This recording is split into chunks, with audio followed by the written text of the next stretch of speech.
Is going on, guys? So this is my post-ride review of the Suzuki GSX8R. I gotta tell you, yes, I am still in love with this bike, but before I dive into the specs or give you my thoughts on this machine, I've got to send a huge shout out to the crew over at Stub Cycles in beautiful Houston, Texas.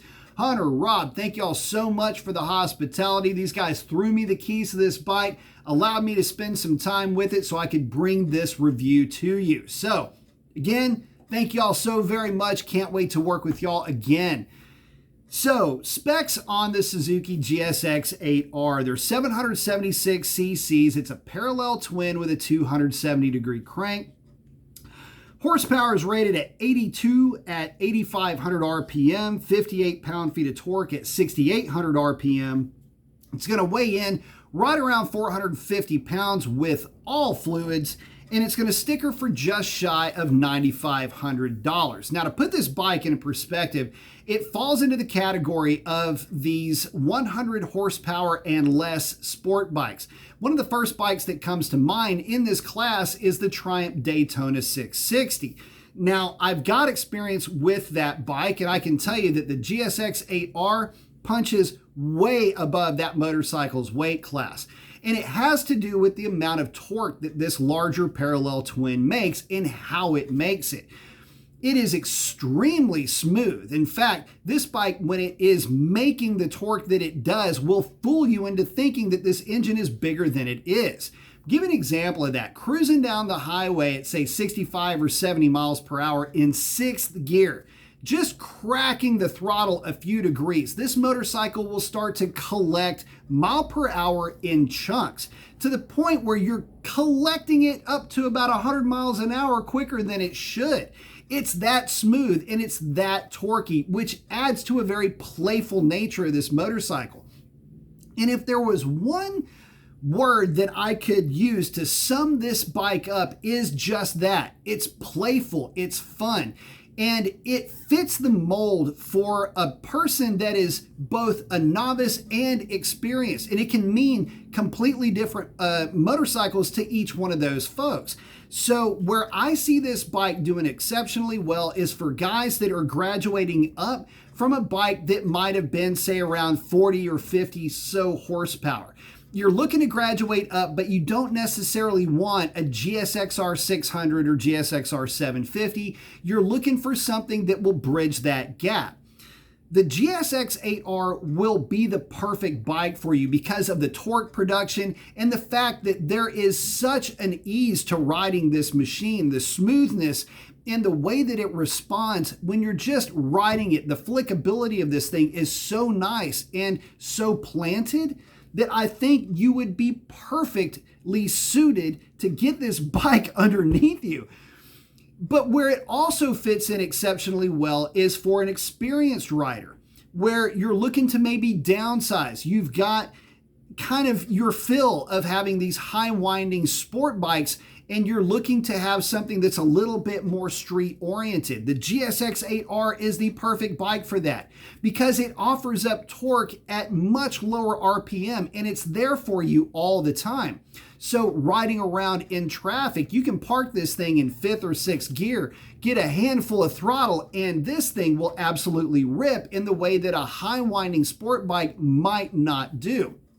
But getting back to the novice, the cool thing about this bike is for the novice, if you choose this motorcycle as your next step, you don't have to move away from it to move up a level. What do I mean by that? Well, this bike offers up so much torque and it is so just absolutely fun to ride that it's going to be so different than a GSX-R 600 or even a 750 in terms of torque production in and around town that you would want to keep it and have the higher winding bike to go along for the ride. In other words, you can have both bikes in your garage and have completely different riding experiences, but both of them excelling exceptionally well in their own environments.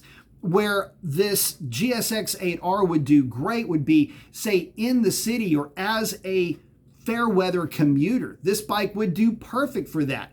And it does so because of the seating position. This bike has a little bit more of a committed seating position than, say, a standard or a sport naked, but not so committed as to a super sport type of a bike. The foot position is also a little bit less aggressive, making it more of like a sport touring motorcycle than a sport bike. And again, because of the larger displacement, the bigger torque hit, this bike is phenomenal as a commuter. I couldn't imagine a better one at that. So to have that type of a performance and to have that type of versatility adds a ton of value to this bike. This is the type of motorcycle that you can buy, keep, and hold on to for a long time and never get tired of it and really never outgrow it, because this motorcycle will evolve with your skill set. And I gotta tell you, the more time I got to spend with this bike, the more I started to fall in love with it. The suspension setup is a little bit softer, but yet the bike still plants very well onto the road. Get this bike onto the side of the tire, and it is very confidence inspiring with no wobbling around or anything like that.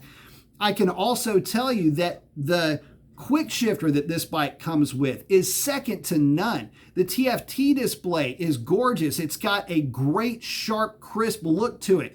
It's even got a 12-volt power port to this thing. It's got so many little cool features that I don't know what else you could really want for. Multiple riding modes. The list goes on. This motorcycle to me is probably the best all-around bike that's out there on offer. It gives all of the upsides to having a more powerful bike with none of the downsides in terms of being overwhelming. Its playful nature puts you just in the best of moods to ride it. And if you did decide to modify this motorcycle for a higher performance layout, maybe with clip-ons, different rear sets, a tune, exhaust, it will reward even those efforts, because as far as I've been able to research, this bike is the top of the food chain once you start putting the steel to it, baby. You start putting all kinds of different parts on this bike for racing, and it ends up doing phenomenally there. So you got a great commuter, a great potential in upgradability. You've got a bike that will practically do everything. And again, the ability for this bike to evolve with the rider is a huge part of its allure for me, but just the playful, fun, and happy nature of this bike, God, I don't know if I can give it any higher praise than that. I'm still trying to figure out if there's a way for me to add this bike to my stable. That's how much I liked it. So guys, I'm going to post up a link in the description to my ride-along video. I think you can tell straight away, once I'm on this bike, I'm just giddy. Forgive me, but I'm having too much fun, and I would love to spend a lot more time with this bike. With that, guys, post up your comments. Let me know what you think. If you've got one of these bikes, let me know what you're doing with it. Are you commuting with it? Did you hot rod it? Let me know. Can't wait to hear about it. Thanks for stopping by. Hope to catch you on the next one.